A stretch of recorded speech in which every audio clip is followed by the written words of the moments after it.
사람은 보통 분명하게 나쁘게 보이는 길은 쉽게 경계를 합니다. 정말 위험한 것은 처음에는 그럴듯해 보이고 별것 아닌 것처럼 느껴지고 재미있고 달콤하고 쉬워 보이는 그것에 유혹당하기가 쉬운 것이죠. 사단은 늘 무서운 얼굴로 찾아오지 않습니다. 오히려 이 정도 괜찮다. 한 번쯤이야. 남들도 다 한다. 아무도 모르는데 뭐 어떠냐. 지금 힘드니까 이 정도는 누려도 된다라고 이야기하는 거죠. 그러면서 오늘 잠언 9장은 아주 분명한 대조를 이루고 있습니다. 앞서서 9장 1절부터 6절의 내용을 우리가 살펴보았습니다. 지혜가 초청하지요. 오늘 본문은 미련한 여인도 초청합니다. 두 여인이 모두 초청하고 있는 것입니다. 지혜도 초청하고 미련한 여인도 초청합니다. 그리고 거의 비슷하게 14절에 보니까 성읍 높은 곳, 우리가 성읍 높은 곳 우리가 다 알듯이 사람이 가장 많이 왕래하는 그곳. 그래서 길을 걸어갈 때 양쪽에서 소리치는 거죠. 지혜로운 여인도 이쪽으로 오세요. 미련한 여인도 아닙니다. 그쪽이 아닙니다. 이쪽으로 오십시오. 양쪽에서 소리쳐 부르고 있는 것입니다. 그래서 오늘 본문의 메시지는 9장은요. 우리 인생 가운데 지혜도 소리쳐 부르고 미련한 여인도 소리쳐 부르면서 각자 자기가 옳다는 겁니다. 우리 길이 옳다. 아니다. 그 길이 아니다. 우리 길이 옳다. 서로 옳다고 주장하고 있는 것을 볼 수 있습니다. 그러면서 오늘 본문의 메시지는 끝이 다르다는 거죠. 지혜의 초청에 부름받아 갔을 때에 누리는 삶의 결과와 미련한 여인의 초청에 부름에 가서 누리는 삶의 결과가 다르다는 것을 오늘 본문은 분명하게 밝히고 있는 것입니다. 그래서 소망하는 것은 두 초청에 우리는 지혜로운 여인의 초청에 부름받아 나아갈 수 있는 분별력과 지혜가 있기를 간절히 소망합니다. 먼저는 이제는 우리가 미련한 그 길을 우리가 알아야 되는데 오늘 본문은 미련한 길을 우리에게 이야기하고 있습니다. 13절에 보니까요. 미련함은 시끄럽고 가볍고 공허합니다. 13절은 미련함의 정체를 밝히고 있어요. 미련한 여인이 떠들고 어리석어서 아무것도 알지 못한다. 이게 무엇입니까? 미련함은 조용하지 않습니다. 깊지 않고 생각이 깊지 않고 너무나 가볍다는 것이죠. 그래서 사람을 생각하지 않게 합니다. 즉흥적으로 반응하게 만든다는 거죠. 그러나 반대로 지혜는 차분하고 깊이 생각하고 하나님의 뜻을 묻습니다. 즉 내가 말하기 전에 듣고 행동하기 전에 분별한다는 거죠. 그리고 결정하기 전에 항상 기도하는 겁니다. 근데 이 미련함은요, 이 과정을 싫어해요. 듣기 전에 확 말해버리고 분별하지 않고 행동합니다. 그리고 기도하지 않고 결정해버린다는 것이죠. 그래서 미련함의 핵심 단어는요, 빨리예요. 빨리 결정해라. 빨리 선택해라. 빨리 화를 내라. 빨리 되는 거죠. 그래서 우리에게 미련함은 우리에게 주는 선물이 있어요. 미련함이 주는 선물은 조급함입니다. 하루하루가 여유가 없는 거죠. 계속적으로 우리를 분주하게 만든다는 겁니다. 왜 조급하게 하고 왜 분주하게 만들까요? 그것은 바로 분주하고 조급해야 하나님을 찾지 않거든.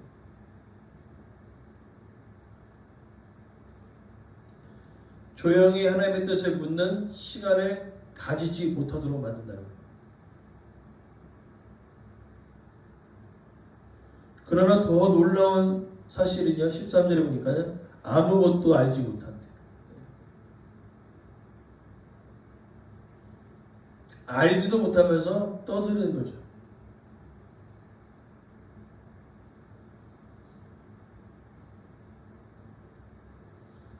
우리 옛말에 선무당이 사람 잡는다는 것처럼 갔다 오지 않는 사람이 훨씬 더 시끄러워요. 예전에 보니까 뭐 나이가라 폭포를 갔다 오신 분과 갔다 오지 않은 분이 있는데 보니까 막 갔다 오지 않는 분이 훨씬 더 막 시끄럽게 막 떠들고 막 갔다 온 것처럼 얘기하는데 오히려 그 놀라운 광경을 본 사람은 조용하더라고요. 그래서 미련함은요, 자신감을 넘치는데 실제로 하나도 모르고, 말은 많은데 진실을 모르고, 확신은 강한데 길을 몰라요. 그리고 사람을 끌어당기는 힘이 있습니다. 그러나 어디로 데려가는지는 몰라요. 그게 미련함이라는 거죠.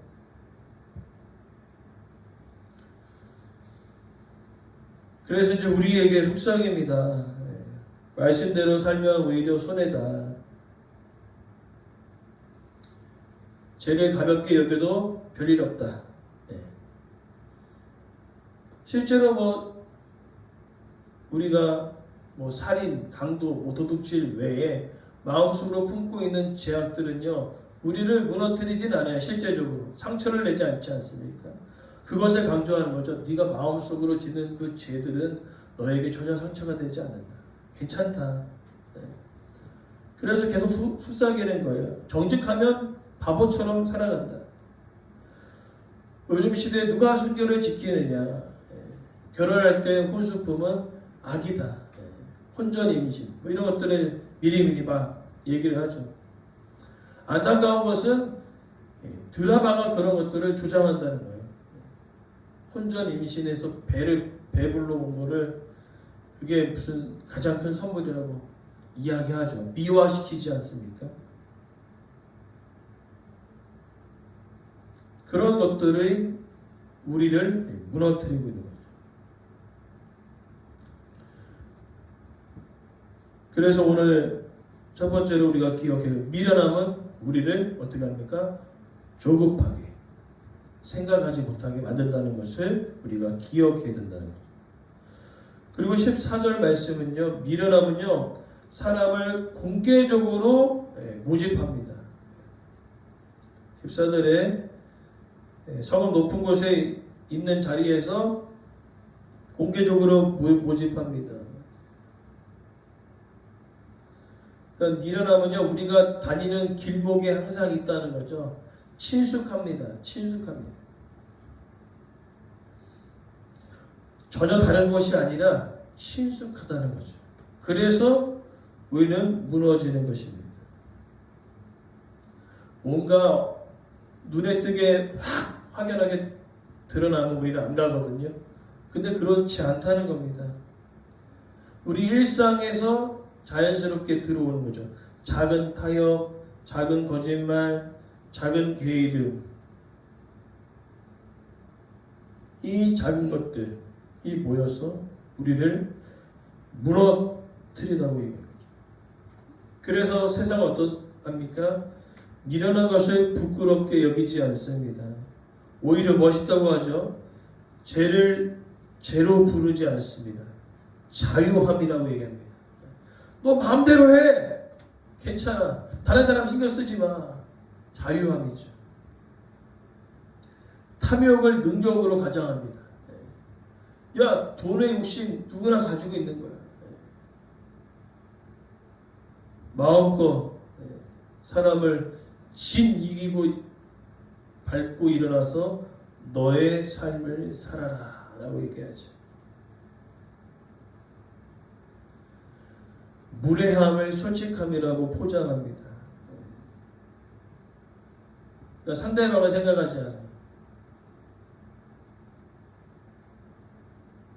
이러한 것이 우리 삶에 자연스럽게 들어온다는 거죠. 그리고 15절 말씀을 우리가 경계해야 되는데 바른 길을 가는 사람까지 부릅니다. 뭐냐면은 지금 하나님의 말씀 가운데 잘 걸어가고 있는 사람들이 있어요. 그래서 무섭다는 거죠. 지금 잘 가고 있는 사람들을 부릅니다. 교회를 다니는 사람도 흔들리고 예배를 드리는 사람도 흔들리게 하고 봉사하는 사람도 흔들리게 하고 은혜 받았던 사람도 흔들리게 합니다. 잘 가고 있는데 얘기하죠. 손짓합니다. 아유 고리타분하게 왜 그 길을 걸어가고 있습니까? 거기는 재미가 없어요. 세상을 좀 즐기면서 살아가야지 거기로 가면 재미가 없다라고 속삭인다는 거죠. 다윗도 한순간에 무너졌고요. 솔로몬도 말년에 무너졌습니다. 처음에는 막 하나님 따라가다가 이제 많은 여인들과 함께 무너져 내렸어요. 그 무엇입니까? 누구도 방심할 수 없습니다. 그러니까 미련한 사람의 무서움은 잘 가던 사람도 부른다는 겁니다. 아예 그냥 세상으로 향하는 사람만 부르는 게 아니라 믿음으로 걸어가는 그 사람들에게도 부르는 거죠. 그래서 이렇게 얘기합니다. 잠깐 멈추라는 거예요. 잠깐 왜 이렇게 주구장창 기도만 하고 있고 왜 이렇게 하나님의 말씀 가운데 계속 순종하며 살아가느냐, 얼마나 고리타분하니, 얼마나 힘드니. 그냥 잠깐 멈추라고 얘기하죠. 그러나 잠깐이 위험합니다. 잠깐 멈출 때에 우리는요 잠깐인 줄 알지만 완전히 멈추는 일들이 우리 가운데 있기 때문에 정신을 차리라고 오늘 잠언의 기자는 이야기합니다. 이것을 누가 경험했기 때문에 이렇게 자신 있게 얘기할 수 있을까요? 솔로몬이 아주 그냥 된통 죽을 뻔했거든요. 그래서 얘기하는 겁니다. 한순간이다. 잠깐 멈췄다가는 큰일 난다. 그 다음에 16절 말씀은요. 미련함은 분별 없는 자를 특별히 노립니다. 분별 없는 사람. 부르는 대상이 있는 거죠. 16절에 보니까요. 지혜 없는 자, 분별하지 않은 사람들. 더 쉽게 설명하자면요. 마음이 비어있는 사람이에요. 마음이. 예수님께서 말씀하시잖아요. 어떤 귀신 들린 사람이 있었는데 내어 쫓아버렸습니다. 내어 쫓아서 그 심령에 하나님의 말씀과 성령으로 채워지지 않고 비어있을 때 어떡합니까? 악한 귀신이 야! 텅텅 비었다. 야, 다 보이잖아. 7 귀신이 들어가 버리잖아요. 그것처럼 우리가 비어있으면요 오히려 더 악해질 수 있다는 겁니다. 오늘 그것을 이야기하고 있는 겁니다. 분별하지 않고 하나님의 은혜 가운데 회개하고 마음속이 비어졌다면 그 비어진 심령의 말씀과 은혜와 능력과 그 모든 것을 채워지지 않으면요 오히려 더 악한 사람이 될 수 있다라고 이야기하고 있는 것이죠. 요즘 많은 세상에서 이슈가 무엇입니까? 교회가 지금 신뢰도가 완전 바닥을 치고 있어요. 저기 부산에 또 큰 교회 목사님이 또 사건을 통해서 완전히 신뢰도가 바닥이. 이제는 목사님이라 얘기하면 무시해버립니다. 그런 상황에 놓여 있어요. 근데 안타까운 것은 정말로 열심히 생각하시는 목사님도 계시는데 이렇게 크게 이슈가 되는 분이 딱 터뜨리면은 세상은 합리화시킵니다. 다 그런 줄 알아요. 목사님은 전체 다 그런 줄 알았어요. 그런 것이 아닌데 안타까운 것이죠. 그래서 항상 목사인 저도 그렇고 성도인 우리도 그렇고 항상 우리는 경계해요. 내 마음이 무엇으로 채워지느냐. 비어있으면 빈 공간에 사단은 침투한다는 거죠. 비어있네. 야, 잘됐다. 그러기에 우리는요, 우리의 마음이 비어있지 않도록, 우리의 영이 비어있지 않도록 말씀과 기도로 성령으로 늘 채워져야 될 줄 믿습니다. 그러면서 그렇게 채워지지 아니할 때에 이어지는 17절의 내용은요, 미련함은 죄를 달콤하게 포장합니다. 여기 보니까 물 중에 제일 맛있는 물이 뭐예요? 도둑질한 물이라고 합니다. 떡 중에 제일 맛있는 떡이 몰래 먹는 떡이라고 얘기합니다. 그죠? 네. 우리도 살아가면서 라면이 맛있긴 한데 어떤 라면이 맛있어요? 한 입만이 맛있죠. 누군가 다 끓여놓은 거 한 입만 먹어볼게. 그리고 한 입이 아니죠. 다 먹어버려. 그게 제일 맛있어요. 밥 중에 어떤 밥이 제일 맛있어요? 남이 해주는 밥. 그런 밥이 맛있지 않습니다. 오늘 미련함도 마찬가지입니다. 미련함도 도둑질하고 몰래 하는 그 모든 것들이 달콤한 것이죠. 그래서 미련함의 핵심 단어는요, 바로 몰래입니다. 야, 몰래 하면은 절대 들키지 않는다. 아무도 모르게 하면 절대로 들키지 않는다는 것이죠. 그러니까 미련한 사람, 내가 미련한가 안 미련한가를 여러분 분별할 수 있는 것은 앞서서 아까 제가 얘기한 조급함과 그 다음에 몰래입니다. 내 삶 가운데 분주하고 조급하고 몰래라는 단어들이 마음속에 계속 일어나면은 지금 나는 미련함에 노출되어 있는 것입니다. 미련함에 빠져 있는 것이라는 거죠.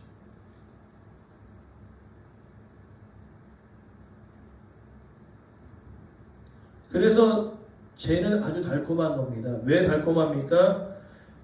희한하게 금지된 것에 끌립니다. 우리 아이들 보면요, 하지 말라라면 하지 말라는 것들만 해요. 해라고 하는 것들은 죽으라고 안 하고 이거 하지마 저거 하지마 하면 그것만 하는 거예요. 왜냐면요, 사람은요 하지 말라고 하는 그 말에 더 하고 싶어하는 본성이 있다는 것입니다. 그리고 숨기면 괜찮을 것이라고 이야기하죠. 아무도 모르겠다는 겁니다. 숨기면. 그때 제가 말씀드렸잖아요. 아버지 저금통 털면서 동생이라 아무도 모른다. 아무도 모르게 아빠가 없는 순간에 우리가 했기 때문에 아무도 모르고, 그러나 결국에는 드러나게 되어 있어. 그리고 제가 왜 달콤하느냐? 즉각적인 만족이 있습니다. 즉각적인 만족이 있어요. 저금통 털고 500원을 받았을 때, 500원을 받고 과자를 사 먹고 음료수를 사 먹었을 때 즉각적인 반응이 있거든. 너무 좋아요. 뒷감당은 생각 안 합니다. 너무 좋으니까. 그게 제 달콤함이거든요. 그리고 제가 달콤한 것은 결과가 눈에 보이지 않습니다. 왜냐하면 당장 먹고 마시면 땡이에요. 결과가 안 보이는 거죠. 그래서 사람은 착각하고 속으며 살아가는 거죠. 괜찮다, 괜찮다라고 얘기합니다. 아무도 모른다고 얘기합니다. 그러나 눈동자같이 보시는 분이 한 분 계세요. 바로 하나님이십니다. 마음속으로 품고 있는 모든 죄악까지도 하나님 알고 계신다는 거죠. 그리고 마지막 결론이 18절 말씀인데, 미련함의 가장 큰 문제는요, 끝을 보지 못한다는 겁니다. 오늘 본문에 어리석은 자들이 모여 있어요. 모인 곳에 죽은 자들이 있는 겁니다. 어리석은 자들이 모인 곳에 그 집안에 갔더니 이미 죽어 있는 사람들이 있는 거예요. 근데 18절 마지막 하반절에 뭐라고 얘기합니까? 알지 못하느니라. 즉 이제 미련한 여인이 불렀잖아요. 불러가서 그 집에 갔더니 이미 죽어있는 사람들이 다 있는데 그것을 알지 못하는 거예요. 이게 얼마나 무섭습니까? 미련함의 충격적인 결론이라는 겁니다. 끝을 몰라요. 끝을 보지 못하고 당장만 봅니다. 순간만 봅니다. 현재의 기분만 봅니다. 결과를 생각하지 않는다는 것이죠. 그러나 믿음의 사람은요, 결과를 볼 줄 아는 분별의 영이 있습니다.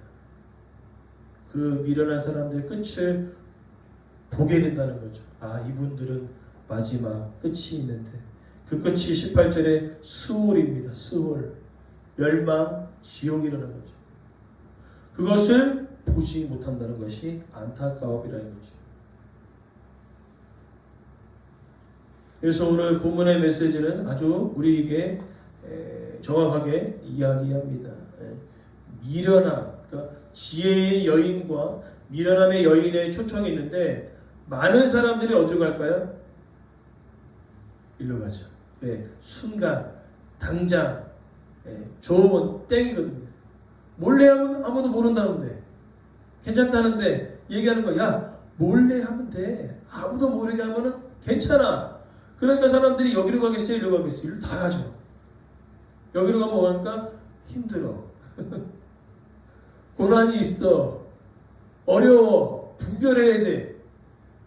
그러니 안 가죠. 그러나 얘기합니다. 그 끝은 다를 것이라고. 그러나 사람들은 끝을 본다 안 본다? 안 본다. 당장 먹으면 되고요. 당장 훔치면 되고요. 당장 먹고 마시면 땡이라는 거죠. 그 음성에 많은 사람들이 다 속아 넘어가고 있습니다.